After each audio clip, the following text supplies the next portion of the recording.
I will start now the second part of the talk. We have seen in the first part that Einstein was able to solve the problem of Maxwell's equation. Maxwell's equation were not relativistically invariant in the Galilean transformation, but it's okay when you go to the Lorentz transformation, you have solved the problem for Maxwell's equation. Now you have a situation where you are not able, by doing an electromagnetic experiment, to find out whether you're moving or not. But the problem remains about Newton's equation of motion. The Newton's equation of motion are invariant in Galilean frame. And so it means that they are not invariant in the Lorentz frame, and you have to modify the Newton's equation of motion. And this is the point I would like to address now. You can see an obvious problem with Newton. The equation of dynamical equation F equal to m dv over dt says that if you apply a constant force to a particle or to a body in general, its velocity will increase proportionally to time without any limit. So at some point, according to Newton, a body could go faster than light.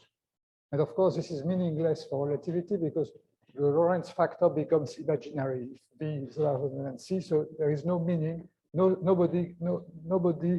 particle can go faster than light. So you have to make sure that applying a force to a particle will never bring it to a superluminal velocity. What Einstein did was very simple. He assumed that the mass of a particle, the inertial mass, is no longer a constant m0, but increases with velocity, and it increases exactly by the Lorentz factor. So it's what you see here. It just makes the assumption that when a particle moves, its mass m becomes m0 over square root of 1 minus u squared over c squared. Of course, this mass is not an invariant because it depends on the velocity, which depends on the reference frame. So it changes, and we'll see there is something which is invariant, which is not the mass, and we'll see that in a moment. So you have this assumption. And if you do that, that's the only thing you have to do to avoid superluminal velocities. I show you here, I remind you here Newton's law. You see the mass, according to Newton, the mass is a constant. The force is just a derivative in the momentum, m naught time u, so m naught du over dt. This is just a fundamental law of classical dynamics. What Einstein said instead is that you have a relativistic momentum, which is gamma u and not u. And the force is just the time derivative of this relativistic momentum. And if you do that, you prevent the divergence of the velocity. If you apply a constant force to a particle, when the velocity is small compared to the velocity of light, the velocity increases and the mass remains approximately constant. But when the velocity becomes a large fraction of the velocity of light, most of the change occurs in the mass. The particle becomes heavier and heavier, and the velocity changes less and less. And it tends asymptotically to the velocity of light, but never reaches it. So this is a very simple change. And it leads to the famous E equal mc squared equation. And I would like to spend a few minutes to discuss this equation because it's certainly the most famous equation in physics, but it's very mysterious for a lot of people. It comes directly from the consideration in relativity that I just told you. So I won't detail this calculation because I put every step of the calculation on the slide, and you can do it for yourself. What I compute here is the work you have to do on a particle to bring it from rest to a given velocity u, taking into account the fact that the inertial mass changes with the velocity. So I wrote all the steps with all the integrals you have to make.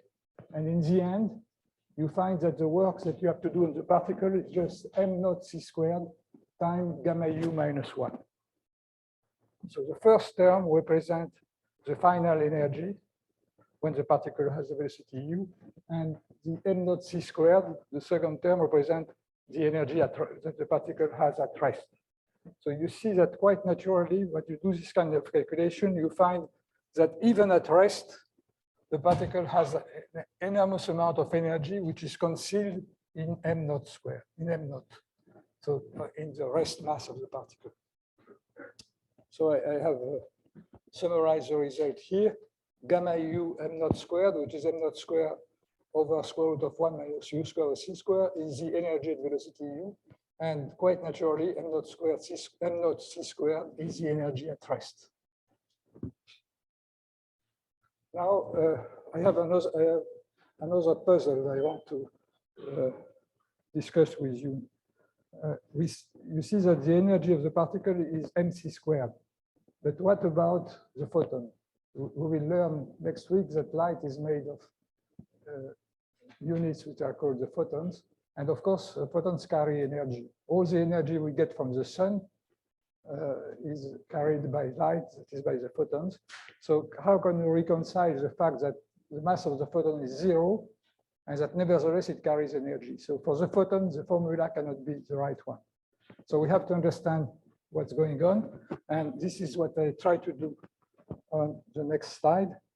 In fact, in this slide, I discuss the relativistic relation between energy and momentum. You see, I have written here the energy of the square of the energy of a particle is just gamma u naught square m naught square c squared, and the square of the momentum is gamma mu naught square m naught squared u squared. So just the formulas of last slide, and now I can build the quantity e squared c squared minus p squared, and when you do that, you find just m naught c squared. Which means that if you solve this, that E is equal to square root of p squared c squared plus m naught c squared. So what you find here is that the real formula for a particle moving is the formula which I've written here. The energy is m naught c squared. If you make p equals 0, the particle is motionless, you find m naught c squared, of course. But you see that you have another solution. You have also a solution m naught equals 0, and then you have E equal pc. And so you see that a particle can have a 0 mass, and then its energy is just pc, the momentum times c. And the photon has an energy h nu, so it means that it has a momentum h nu over c. And we will see that later. So you see that, in fact, you can generalize this to 0 mass particles. Now, there is another very important point here. The relation between E over C and P is identical to that between CT and XYZ. You see that the quantity we have built here is the square of one component minus the sum of the square of the others. So if you consider that E over C is similar to a time, is conjugate of a time variable, and that Px, Py, and Pc are conjugate of position variables, you build a quantity which Lorentz transformation show is also invariant. E square over C square minus P square is invariant, and the proof that it is invariant that it's equal to m naught C squared, which doesn't depend on velocity, which is the same for in every frame. So you see that we have built here another Minkowski invariant, which is the square of the energy minus the square of the momentum component. And this is something very interesting. And I conclude this by remind you the result at the bottom of the slide. A particle of mass m naught at rest has an energy m naught c squared, but there is a special case of a particle which has a 0 rest mass, then its energy is equal to Pc, which means that it has a momentum P equal E over C. And you see, by the way, by this equation, that if light transports energy, it has also to transport momentum. And this is the radiation pressure which it exerts when it falls on the mirror, for instance. And we see that the radiation pressure is a very important concept. And of course, if the particle has 0 mass, it has to go at the speed of light. You cannot, so that's why, and only a particle of 0 mass can go at the speed of light. This is the case with photon.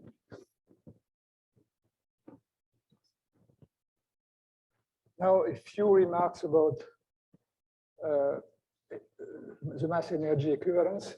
what I have shown is that the energy of a particle above the rest energy is given by this formula. And this led Einstein to extend the result to an arbitrary physical system and to postulate that any transformation of a system which loses a quantity of energy corresponds to a loss of mass equivalent, beginning by the equation delta E is equal to delta mc squared. And so this was a very bold move too.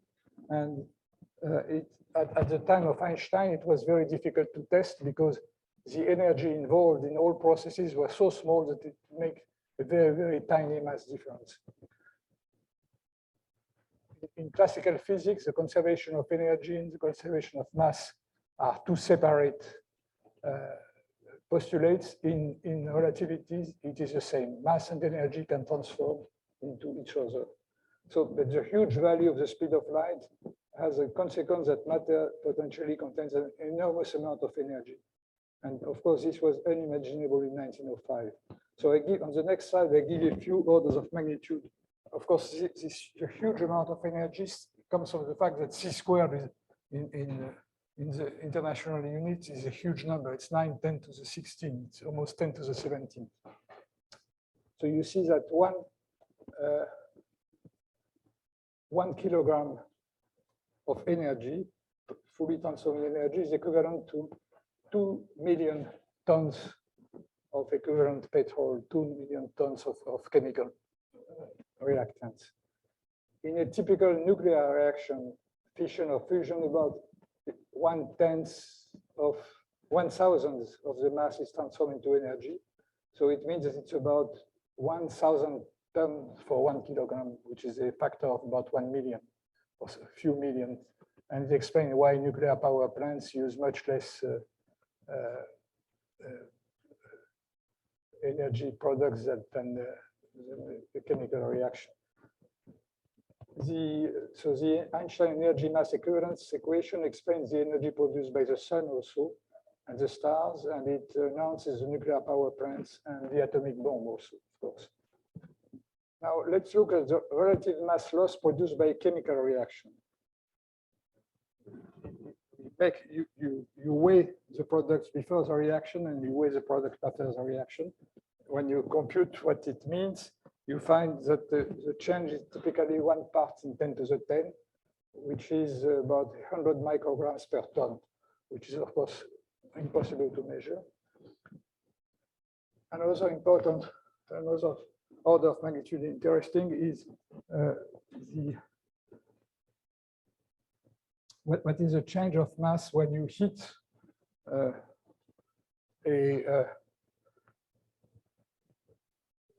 an object from 0 to 300 K, for instance, to the room temperature.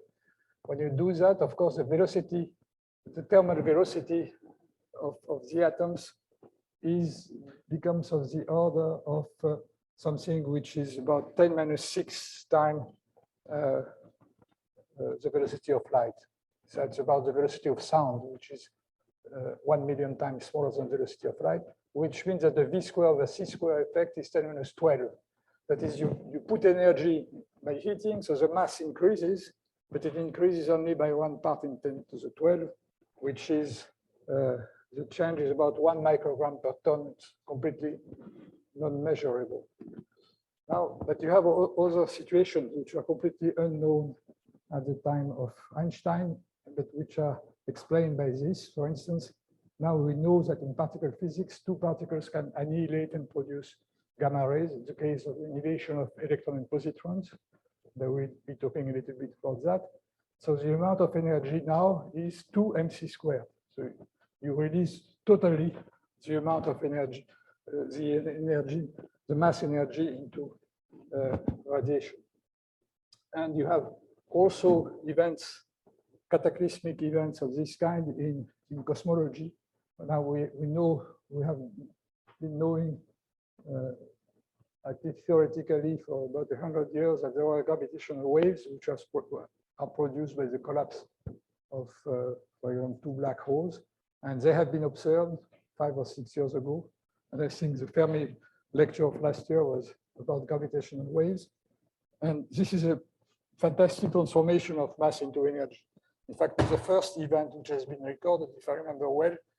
4 or 5 solar masses have disappeared into gravitational energy in a few seconds. And if you compare that to the power of the sun, you find that this is a power of 10 to the 20 times the power of the sun, because the sun releases its energy in billions of years. Here, the energy is released in a couple of seconds.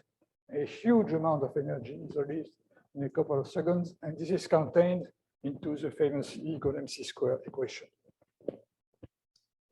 Now, I would like to finish this consideration by preparing ourselves for what is going to come next week. I want to talk about the notion of action of a free particle and talk about the relativistic action of a free particle and to tell you that it's also an invariant. So we have seen as invariants of Lorentz transformation, up to now we have seen the Minkowski distance, we have seen the energy momentum for wave vector whose square is also invariant, E square minus P square is invariant. And now I want to talk about an invariant which is a mixed. It's not the square of a vector, but it's a scalar product. You take one 4 vector, another 4 vector, and you multiply the time components and you subtract the product of the space variables. If each of these vectors is invariant in the Lorentz transformation, the scalar product is also. And here we have a very simple scalar product, which I've called S, which is a product of the positions by the momenta, xp plus ypy plus zpz minus et. This quantity, which you can write as the scalar product of R with P minus et, is an invariant because it's a scalar product of 2 vectors in the 4-dimensional Minkowski space. This quantity is called the action of a free particle. And the action is a physical quantity which is very important in physics and mechanics.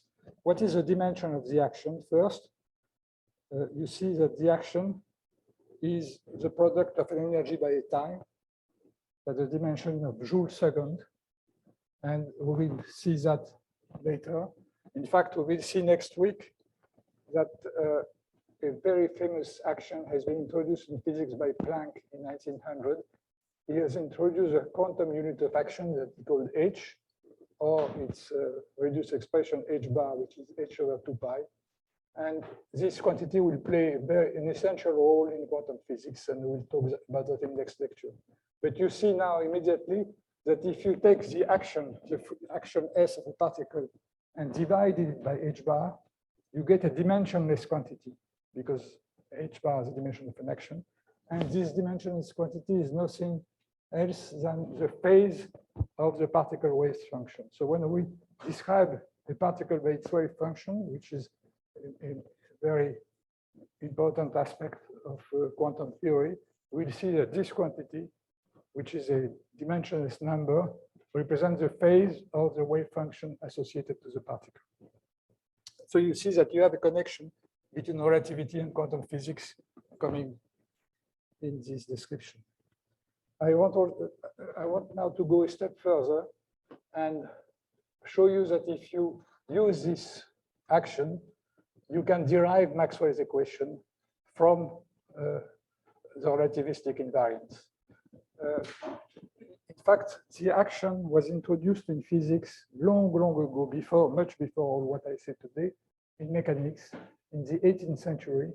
Maupertuis, and I remind you, the first lecture, Maupertuis was a French mathematician who traveled to Lapland to measure the meridian, and he was involved in the fact that they found that the Earth was flattened at the poles. But he also was a good mathematician and physicist, and he stated that mechanics in a way quite different from Newton. He said that to go from one point to another point, a particle will follow the trajectory corresponding to the smallest possible action. action being defined, as we will see in the way that I have defined here. So it's called the principle of least action. And Maupertuis intuited that, saying that nature has to work by the simplest means. It's a little bit like the Fermi principle of least time in optics. So you choose all the possible trajectories to go from one point to another one, and you calculate the action on all the trajectories, and the trajectory which will be followed is the one for which the variation of the action will be as small as possible. So then 50 years passed, and Lagrange demonstrated that this principle was equivalent to Newton's equations. So in fact, it's another way to state the fundamental law of mechanics, and that's what I want to show you here in the context of relativity. So first of all, to do that, we have to present the electric and the magnetic field in a way a little bit different from what I did last week. Instead of defining the fields themselves, I prefer to define first what I call a four-dimension potential, A and U, and I use the fact that the fields B and E derive from these potentials. And I can give you a very simple justification. You look at the first equation, B is equal to curl of A, where A is vector potential. Why can you write an equation like that? You know that the curl of B, that the divergence of B is zero. What does it mean, divergence of B is zero? It means that the magnetic field is going in curves, in loops, and that the flux around any closed surface is zero. We showed that last week. So the magnetic field is a kind of curve. It's rotating, and it's a curl of the vector A. Now, the second equation looks at the part E equal minus dE over dA over dt.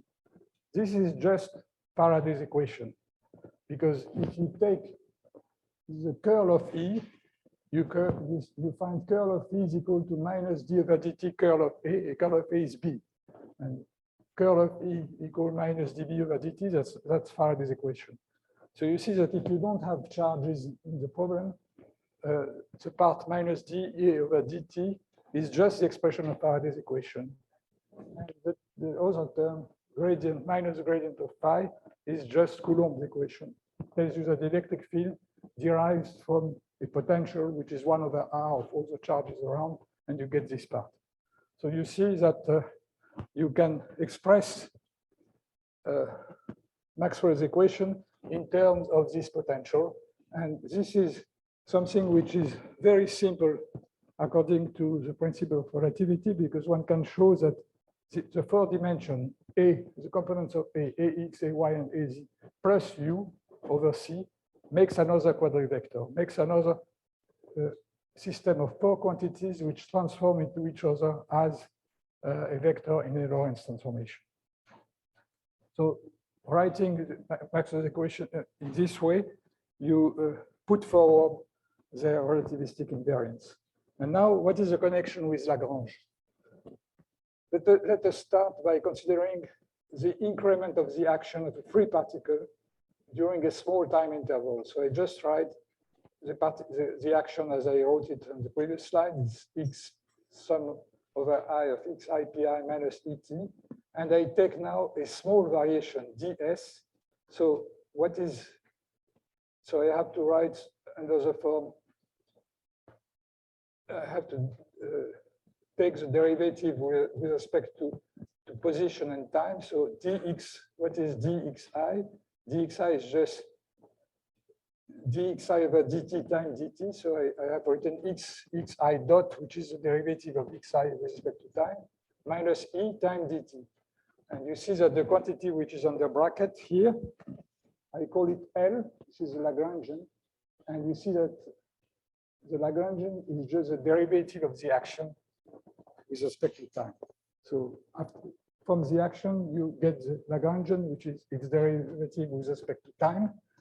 And in the case of a free particle in relativity, if you derivate this quantity, you find x dot times pi, which is just mr dot squared minus c squared over this is The second term is minus c squared, and you have the gamma e term here. So I'll let you verify this, that you get that the Lagrangian of a free particle in relativity is minus m naught c squared times square root of 1 minus v squared over c squared. So you get the Lagrangian of a free particle in this way. Now, of course, you have to add to this the Lagrangian, which describes the interaction of the particle with the electromagnetic field. If you want to find the Laplace force, or if you want to find the Lorentz force, you have to write how it finds the interaction between the field and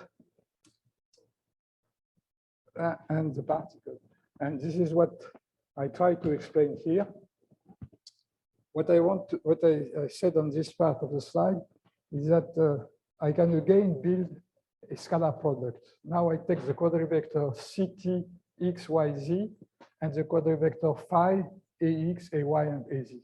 And I can build a quantity which is invariant, which I wrote here, which is minus phi plus R dot A times dt. And this leads to try in a natural way to define a Lagrangian for a particle in a fixed field by adding to the free particle Lagrangian the part which I have written in red, which is just the interaction with the quadrivector phi and A. So you get then the Lagrangian. And now the next step is just to look at the integral of this Lagrangian between 2 points and try to find the minimum to find the trajectory of the particle. So you use the Maupertuis principle of least action. And I won't give the details, but I just show you the steps here, and I let you look at this later, or maybe look at the books in mechanics, which explains that in details. This is the action, the integral between the initial and the final state of the Lagrangian, which is a function of position, velocity, and time. You consider now a variation. What does it mean, variation? You have to take the variation with respect to r, which is shown here, and then you have to take the variation with respect to the velocity, which you have to take, you have here, and you have to compute this quantity. Now, the second integral here, you can integrate by parts. And the integrated part gives 0 because at the limit, you have the system does not vary. The initial and the final points are fixed because you want to choose the path of least action between 2 fixed points. And when you do that, you get that you get the difference delta S, which is given by this expression. And you want this to be 0, whatever the delta xi are. So in fact, what you have to do is to cancel the bracketed term here. And this is Lagrange equation, which is equivalent to Newton's equation. It tells you that the total derivative of the derivative of the Lagrangian with respect to velocity is equal to the derivative of the Lagrangian with respect to position. This is a Lagrange equation. Now, you have all the steps that you need. You have the Lagrange equation, and you have the Lagrangian, which I gave you before. And then I let you as an exercise to demonstrate that if you plug the expression of the Lagrangian into this, you get this. And what is this? This term here is just the Lorentz force. This is a derivative of the relativistic momentum. So the Lorentz force is equal to minus q d over dt minus q gradient phi plus this double cross product. And you recognize here the electric field and here the cross product of the velocity with the magnetic field. So if you want, if you have time, try to find this, which is just a mathematical calculation. You see that this Lagrangian gives you the Lorentz force.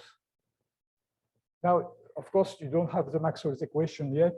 And why we don't have the Maxwell's equation? Because you have then to add to the Lagrangian of the fields themselves. I have written the Lagrangian of the particles, the interaction with the particle with the field, but we are missing the Lagrangian of the field. And this is something that can be done too. You can define a density of Lagrangian for an electromagnetic field. You put it in the Lagrangian, then you try to find the least action for the whole problem. And lo and behold, when you do that, you find Maxwell's equation. So Maxwell's equation. And so you see this end up what I wanted to tell you about special relativity.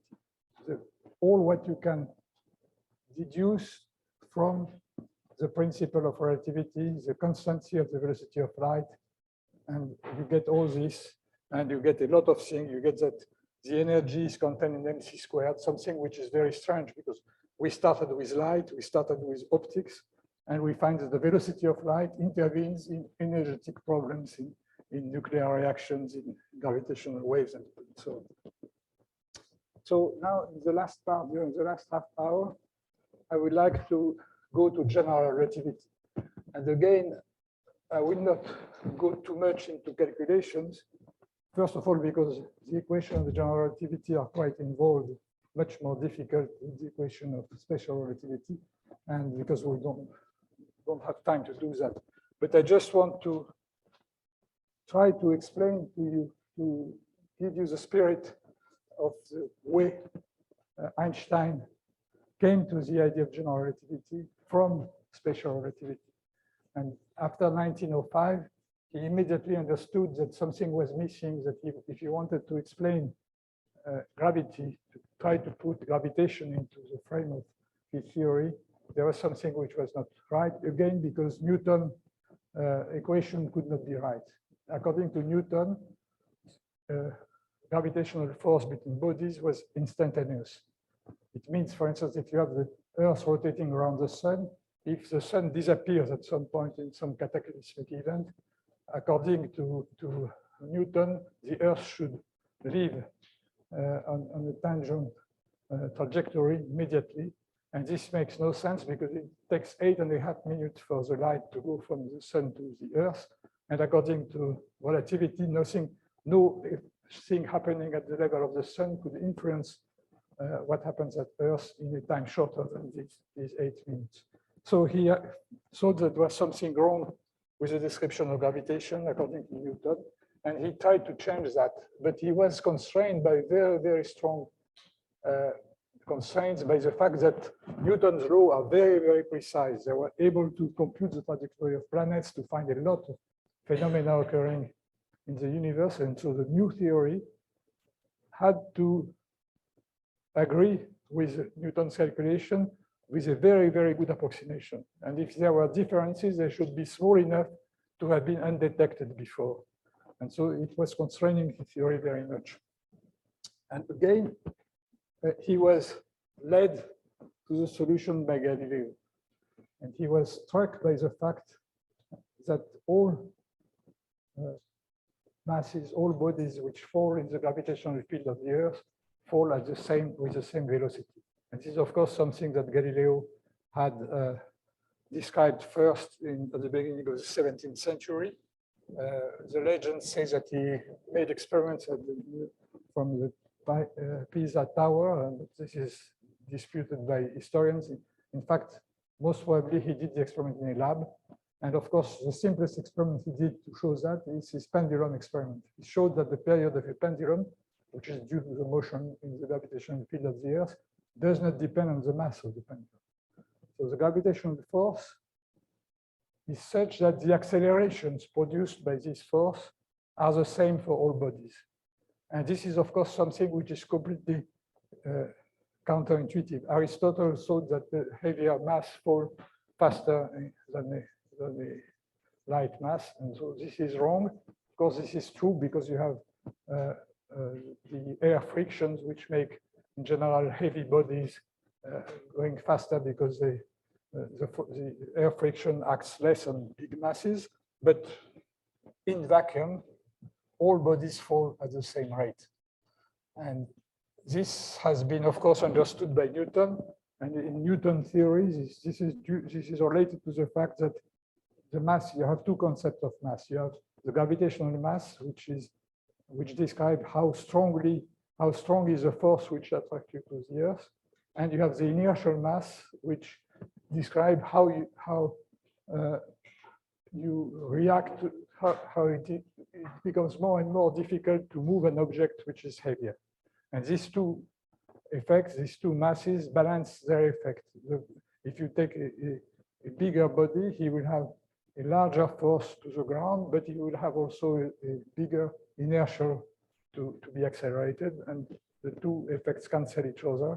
And of course, everybody knew that since Newton, but Einstein thought that there was something strange about that. Why gravitation is like that? And for instance, electromagnetism is not like that. If you take an electron and a proton, they don't behave in the same way in an electromagnetic field. You need much larger fields to curve the trajectory of a proton than to curve the trajectory of an electron because of the big difference in masses. So there was something strange. And then Einstein related that to the fact that there are other forces which are also independent of masses. These are all the forces which are called inertial forces, which are observed in non-inertial reference frames, in frames which are not in uniform translation. You feel forces which are not real forces produced by interaction, which are forces that you feel in the frame and which give rise to accelerations. And these accelerations are independent of the mass. For example, if you're in a merry-go-round and you are pulled outside, but all the objects which are with you are pulled outside in the same way, independent of their masses.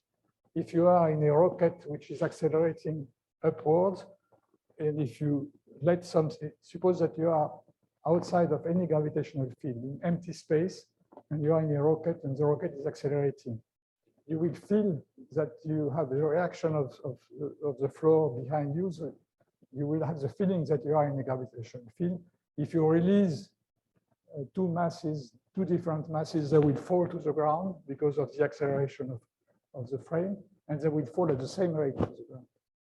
So in fact, these forces, these inertial forces that you feel in non-inertial frames of reference, in what Galileo discussed when he said, if you are in a boat which is pitching back and forth, then you will feel the fact that you are not motionless. So all these forces are independent of masses. And so what Einstein understood that you can in fact cancel a gravitational force by having an acceleration in the opposite direction. And this is exactly what happens, for example, in the space station, in the satellite and space station. All the people who are in the satellite are floating as if they were in the absence of gravitational fields. You have all seen these pictures. So the people in this space station, if they don't look outside, they could as well consider that they are very far from all planets in free space without any forces acting on them. Of course, this is not the case. What happens in reality is that they are subjected to the attraction of the Earth, but at the same time, they feel the inertial force, which is due to the fact that they are rotating around the Earth, and so they have a tendency to be expelled from the Earth, away from the Earth, and these two forces cancel each other. So from that, Einstein concluded that there should be an equivalence between a gravitational field and all the effects that you feel in a non-inertial reference frame producing the same acceleration as the gravitational field. So this is, of course, a local problem. You cannot reproduce in all space the effect of a given gravitational field, but locally, you can imagine a reference frame for which you will cancel the effect of the gravitational acceleration. And to understand what's going on, he imagined another thought experiment, which will allow him to understand quantitatively what happens and relate it to special relativity effects. So this is another thought experiment involving Alice and Bob. It's a merry-go-round experiment, a rotating disk. So assume that in free space, far from all planets, Alice sits on a disk which is motionless with respect to all the stars very far away. So I will consider this as a reference frame. And above her, Bob is rotating very fast on another disk. And let's see how they see the physics happening. Alice, Bob wants to measure the radius of his disk and to measure also the circumference of his disk because he wants to check whether the circumference is equal to 2 pi times the radius. So he has a rod And he moves the rods along the radius, and he moves the rods around the circle, and he makes a ratio of the number of steps he has to do in both cases. Alice is looking at him. When Bob is doing that on the radius, Alice sees the rods of Bob with exactly the same length, because the motion of the rods are orthogonal to the direction of the motion. So for Alice, the rods have the same length as for Bob. On the other hand, when she looks at the rods that Bob is using for the circumference, these rods are moving along the velocity. These rods are aligned along the velocity. So they are shortened by the contraction due to relativity. So what Alice remarks is that Bob has to do more than 2 pi steps around the circle than on the radius. And of course, this number is the same for Bob. Bob cannot find a result different from Alice because it's just a number which is the same for both. So Bob can conclude only one thing: I am in something which looks like a gravitational field because I am pulled away by this force. And in my space, Euclidean physics does not apply because the circumference of a circle is larger than 2 pi times the radius. So this is non-Euclidean physics. This is a kind of physics you have on a surface, on a curved surface, where you cannot apply the rules which we are used to in a flat space. Another consideration, which is the time. Bob has a clock at near the axis of rotation. This clock runs at a given pace. Then he moves the clock outwards and compare the two clocks.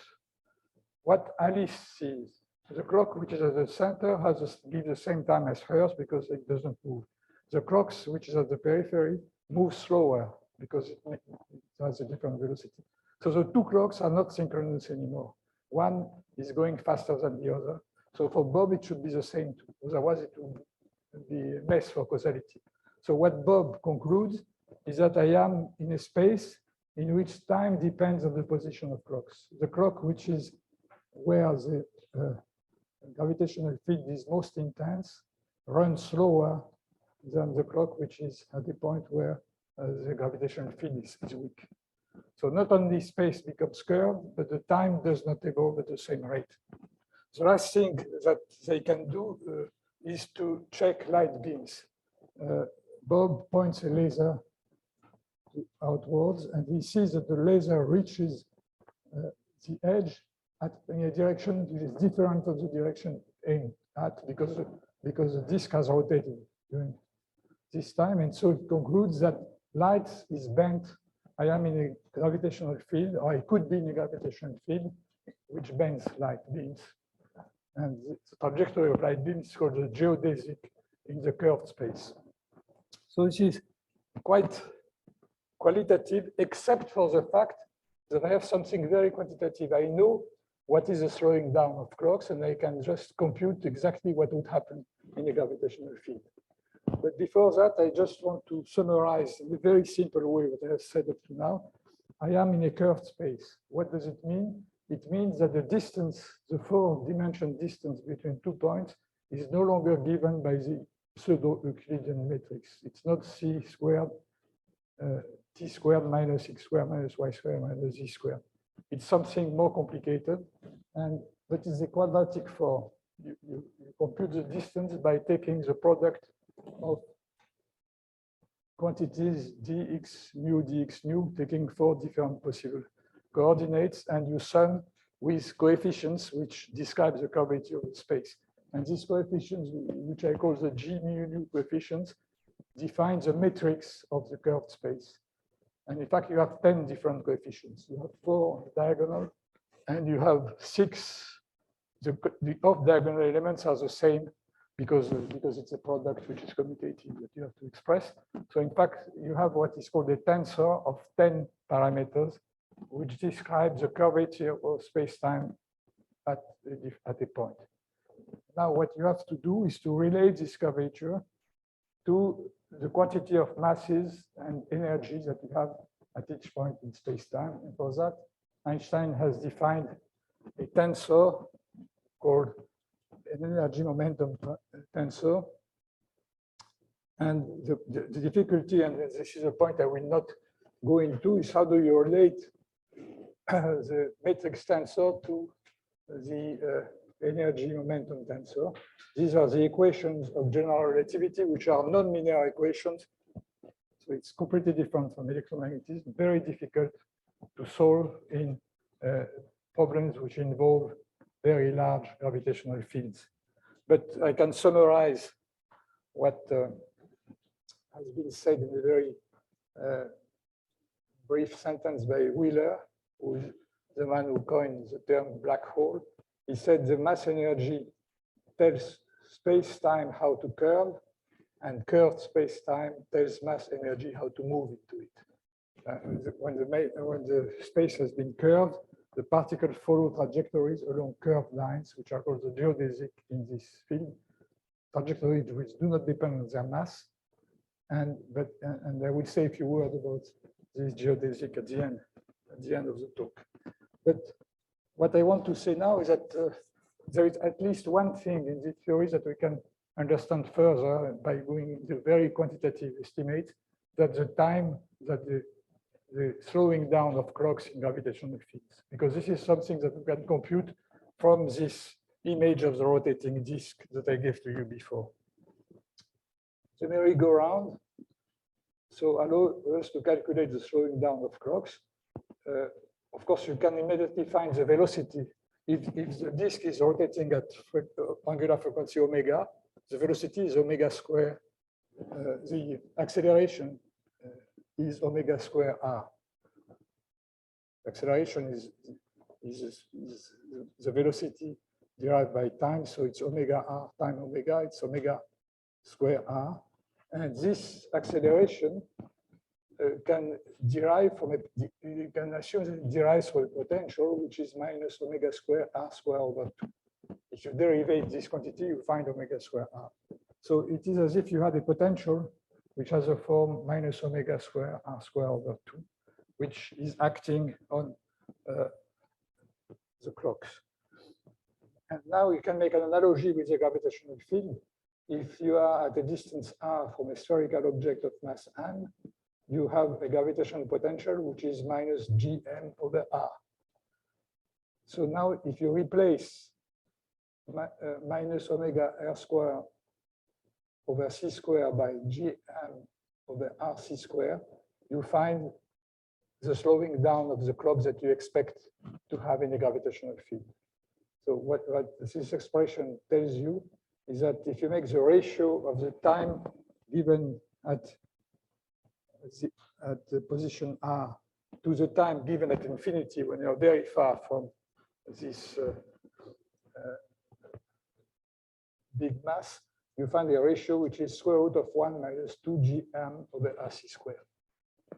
So the clock is going the fastest when it is very high, very far from the object, and it slows down more and more when you get in intense electromagnetic, intense gravitational fields. And you see that there is a point where the radical here goes to 0. When 2 gm over rc squared is equal to 1, that is when rs is equal to gm over c squared, time stops. And we understand what it means. This is a point when the rim of the disk goes at the velocity of light. When the velocity is so big that the edge of the disk reaches the velocity of light, time stops because of the velocity of light. So this gamma factor makes time stop. So you have a point in very intense gravitational fields where time stops to elapse. This is called the horizon of a black hole. This happens when you have a huge mass concentrated on a very small radius. If you compute this radius for the sun, you find 3 kilometers. It means that if the sun collapsed into a sphere of 3 kilometer radius, the gravitational field will be so intense that at this point, times will stop to run. And what happens inside this is something that you don't know about because everything is sucked into the black hole. And in fact, this quantity, you can find it also by computing the escape velocity. This is the radius for which the escape velocity reaches the speed of light, which means that even photons cannot get out of the gravitational field of the object. And you see that this kind of singularity is predicted by general relativity. And it tells you that in intense gravitational field, times evolve slower and slower until a point where you don't know exactly what will happen because there are effects for which you would need the quantum version of gravitation, which we don't know yet about. But let me go on by saying that, of course, we have not measured this up to now, but we can see very directly the effect of the slowing down of clocks due to gravitation. And I will give you examples of what happens in the Earth's gravitational field. So what we will check is that the clocks run faster at higher altitude. If you go higher in the gravitational field, the clocks goes faster, which is consistent with the fact that if you go deeper, it goes slower. How fast does it go? What I've shown you here, given you here, is a potential of gravitation at an altitude z above the Earth. This is just the 1/r law, in which I have written r as radius of the Earth plus z. Looking at an altitude above ground. Near ground, you can write that the field, you have an approximation which gives you the expression that I shown you on the second line here. I have replaced gn over r squared by small g, which is the acceleration of gravitation at the Earth level. And then you can write u in this form. This is valid for z much smaller than 6,000 kilometers, which is the radius of the Earth. And now you can compute, you can make the ratio of the time given by a clock at altitude z over the time given by the clock at altitude 0. This is just the ratio of 1/1 plus 2u, square root of 1 plus 2u at altitude z over the same quantity at altitude 0. And when you make all the approximation allowed by the fact that z is small compared to re, you find 1 plus gz over c squared. So it's a very simple law. The rate at which the clocks are accelerated is g 9.8 meter per second squared times z divided by c squared. And this is about 1 part in 10 to the 16 per meter. That means that if you move the clock up by 1 meter, there will be a difference of 1 part in 10 to the 16, which is very, very small. But still, this is observable. I will tell you that in a moment. Now, you can also compute this for distances z, which are not negligible compared re. So then you have to take the exact expression here. I let you do the calculation, and you can compute t at altitude z compared to t at ground level. You get an expression like that one. And when you put all the numerical values, I gave you here the example, what happened for z equal to 3 Earth radius. Why? Because this is about 20,000 kilometers, and this is the altitude of the satellites of the GPS system. And when you do that, you find a variation per day of 44 microseconds. So it looks small, but it is huge for the GPS operation. I remind you that the special relativity effect was 7 microseconds. You have to add to that the 44 microseconds of general relativity effect, and you find about 50 microseconds of differences when you are comparing what happened to the ground and the time given by the clocks. And this is a very important correction which has to be made in the algorithm of the GPS system to operate it. Here, very briefly, I give you other example of measurements. The first historical measurement of this effect was done by Repka and Pound in 1960 in Harvard. In fact, they compared two clocks which are 22 meters away from each other. In fact, they were not really clocks. It was a gamma ray emission from iron nuclei.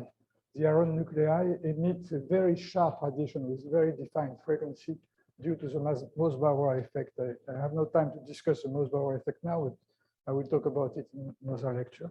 The point is that iron nuclei emit gamma rays which go downwards. And at the bottom, you have another sample of iron in the ground state, which is supposed to absorb the gamma rays which are emitted upwards.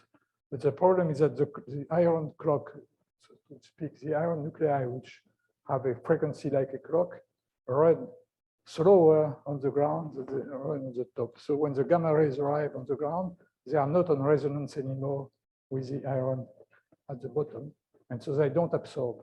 And to see how big is the shift, the iron detector on the ground is put on a vibrating membrane, like a loudspeaker, and the frequency of the membrane is set so that the Doppler effect compensates for the shift. And when this compensates for the shift, you see that the iron absorbs, and from that you can measure the shift, which was found to be about 10⁻15 because it's about 20 meters high. So it was the very first demonstration. But since then, one has gotten much better. My colleague and friend, Dave Wineland, using an optical atomic clock, has observed the effect for 2 points separated by 30 centimeters. It took two atomic clocks, optical atomic clocks, moved one of them on a system of jacks up by 30 centimeters. And you see, if you compare the time given by the two clocks, you see a difference of about 3 parts in 10 to the 17 for 30 centimeter difference. This was 10 years ago. Last year, another group of working at GILA in the United States was able to see the difference in time for a difference of altitude of about 1 millimeter in the Earth's gravitational field. The effect is 10⁻19. And it means that now you have really reached a level in which you can check these effects with a huge precision. Let me now go on the last. I have two things I want to say now very briefly. One I think is interesting because we come back to the Lagrangian, to the action, and to the geodesics. What the general relativity states is that a particle follows a trajectory for which her proper time, the time which is measured in the frame which is at each point coincides with the particle, the proper time is the longest. So the particle is fetching trajectory for which its proper time is the longest. And I cannot demonstrate this in general, but I can give you the proof at the limit of slow enough system which go at a velocity which is small compared to the velocity of light. And when the gravitational field, we are far from the radius of a black hole. We are in a situation where the gravitational field is weak. So how does the demonstration work in this case? First of all, let's give the expression of the proper time if you are in free space without any gravitational field, and you move at velocity v compared to an observer which is very far away and which float in space very far away. Then we know that the proper time that you see is just that you have in your particle is just dt times this factor, which is a slowing down of special relativity, 1 minus v squared of 2c squared. Now you add to that the effect produced by the gravitational field of a big mass m, and you have the distance r of this mass. Then you have the slowing down due to the gravitational effect. And this is, of course, compared to the clock of the observer, which is very far away outside the gravitational field. Now, the two effects add to each other. There are two small effects which are added, each one. And now you find the total effect, which is the sum of the two. And now you have to apply the least action principle. What you say is that you integrate this very small increment over a time interval as observed by the observer outside from time 0 to time t. So you look at the proper time for all, yes, you look at the proper time for all possible trajectories, and you choose the longest. The trajectory will be the longest proper time. So you have to maximize this integral. But to maximize this integral is equivalent to minimize the opposite quantity. To minimize this quantity, in fact, I've multiplied by the mass of the particle, which is irrelevant, because then you recognize this term, which is the kinetic energy of the particle, and this term, which is the gravitational energy.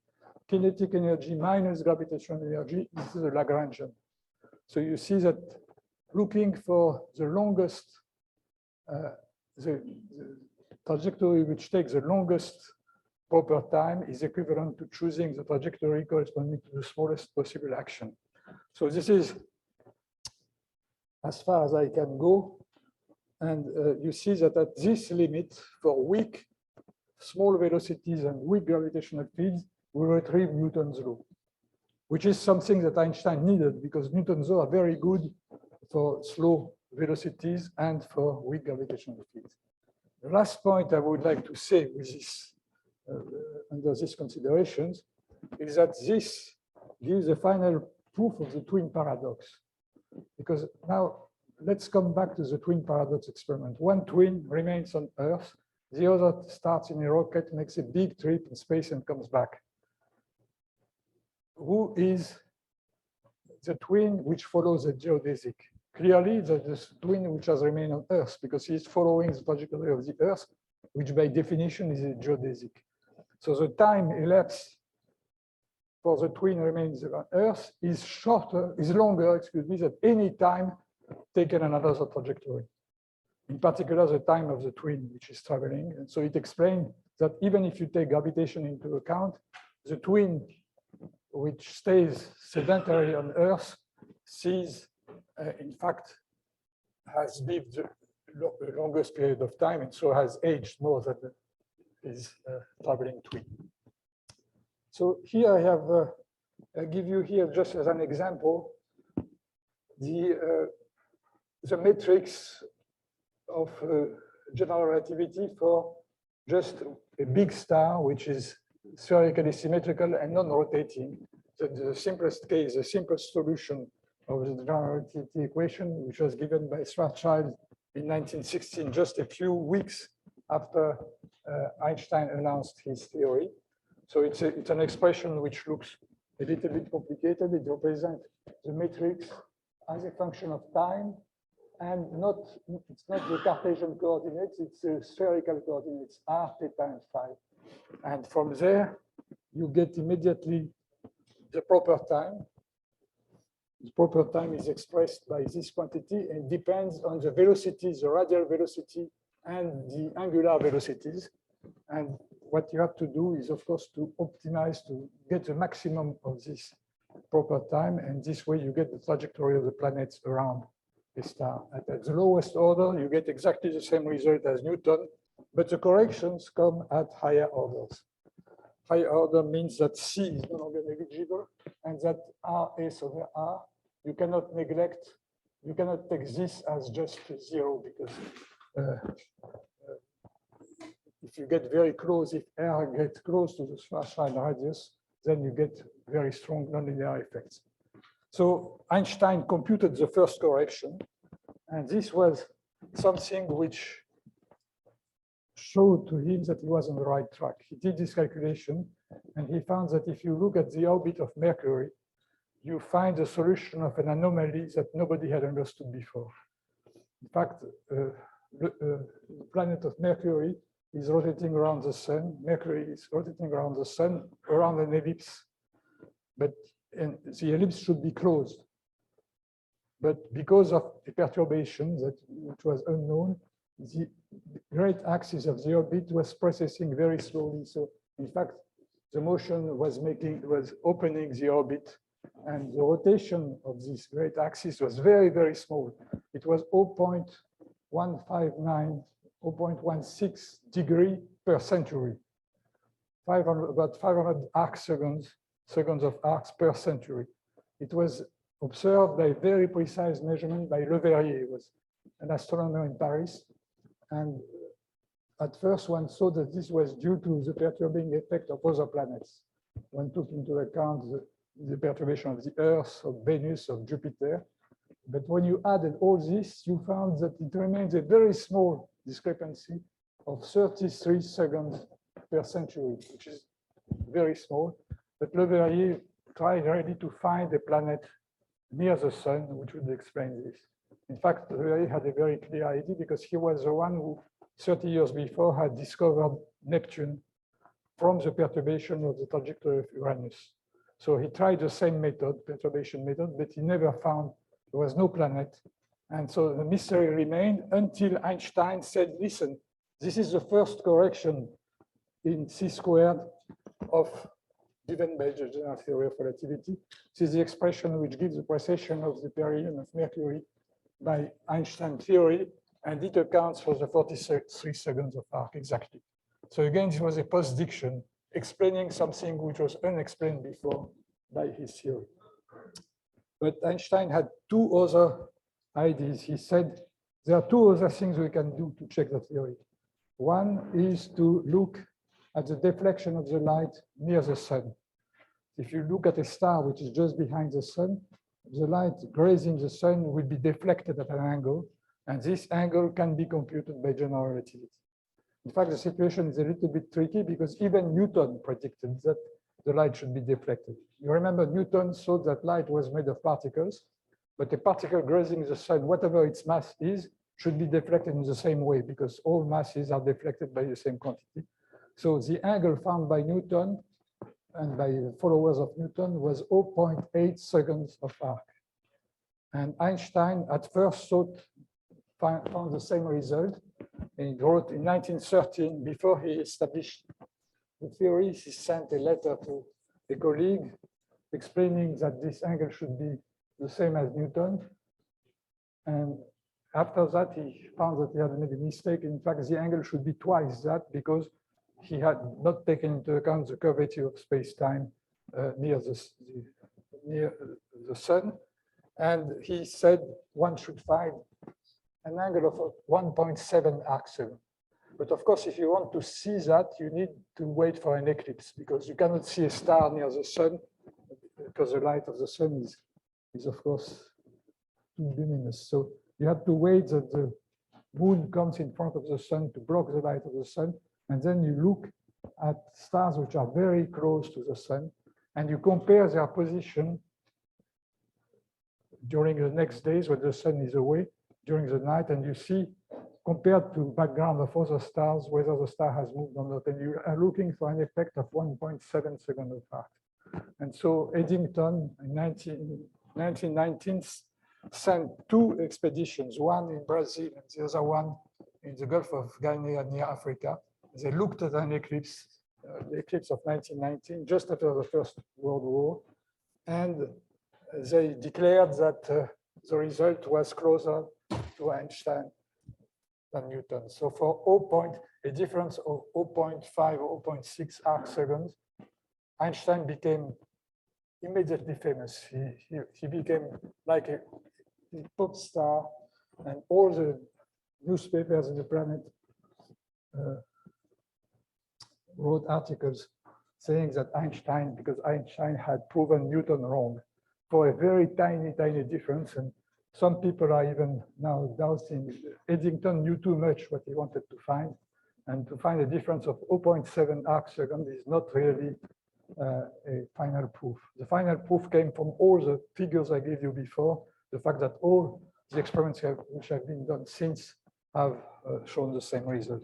The third, and this will be my final point, the third historical test which was mentioned by Einstein was the slowing down of the redshift of the light coming from stars. He said, if you look at the light emitted by an atom in the atmosphere of a very massive star, since the clock is slower in intense gravitational field, you will have a frequency shift, and the light will not be the same frequency as the light of the same element at the level of Earth. And so there are several ways you can look at this. This is called the redshift, because the frequency of light coming from the surface of a star appears redshifted when it arrives at the level of the ground. One way to look at it is again to compare, like I did for the Mossbauer experiment, to compare the frequency emitted by the atom near the surface of the star and the frequency emitted on the ground. The frequency emitted on the ground is faster, and so the light emitted by the atom near the star is redshifted. There is another way, finally, you can look at this, is to look at the principle of energy conservation. If you think of a photon which escapes from the intense gravitational field of the star, the photon has, in fact, has a mass equivalent. It's not massive, but h nu over c squared is an energy which is equivalent to a mass for gravitation, which means that near the star, you have a potential energy which is minus gn over r times h nu over c squared. And when the photon is escaping from the gravitational field, he gains potential energy because he's getting higher and higher in the field. So he has to lose his energy in terms of h nu. And you have h nu over nu, which is equal to minus gn over c squared. It is exactly the same result as given by the other interpretation. In fact, this is equivalent to saying that when a particle is moving out of a gravitational field, it loses kinetic energy because it gains potential energy. It is the same thing. So this was observed also, although it's a very delicate experiment. For the sun, it was a too small effect, and you had to wait the possibility to observe this effect from very massive stars at the time when it became possible also to estimate the mass of the stars. So I've been a little bit too long, but I conclude here by these few remarks. The theory of general special relativity, which started from the principle that the velocity of light is the same for all observers in Galilean inertial frames, has revolutionized our vision of time and space. Einstein has shown that simultaneity, time intervals, and space distances are relative to observers. Matter can transform into energy. Electric and magnetic fields mix into each other in a way which makes it impossible for an observer to decide by observing an electromagnetic phenomenon whether it is still or moving at a constant speed. As an essential consequence, the velocity of light is the maximum speed at which information and causal influences can travel. When you extend this to gravity, the general theory has transformed our vision of gravitation from the impossibility to decide whether an observer is submitted to a field of gravitation or interference frame accelerated with respect to an inertial frame, comes the notion that space-time is curved, obeying to a metric different from the one of classical Euclidean geometry. And this has, of course, very profound implication for our understanding of the universe and cosmology, as well as more practically for technology, as I have shown. And what I want to say to conclude that this has emerged from the first cloud of Lord Kelvin, which was the ether puzzle. And we'll see that trying to make sense of the second cloud, which is the ultraviolet catastrophe, will lead to the second side of this big revolution, which is quantum physics. And we have already seen that there are some hints of quantum physics appearing in aspects of relativity, but quantum physics will make appear effects which are even stranger than the one of relativity, and will have consequences for understanding of the microscopic world, which are even more important. And what we will see is that Einstein played also a very important role in this story, although a quite different one. Einstein never doubted relativity because it's based on a kind of Cartesian argument, deducing things from a very simple hypothesis. Quantum physics is much more messy.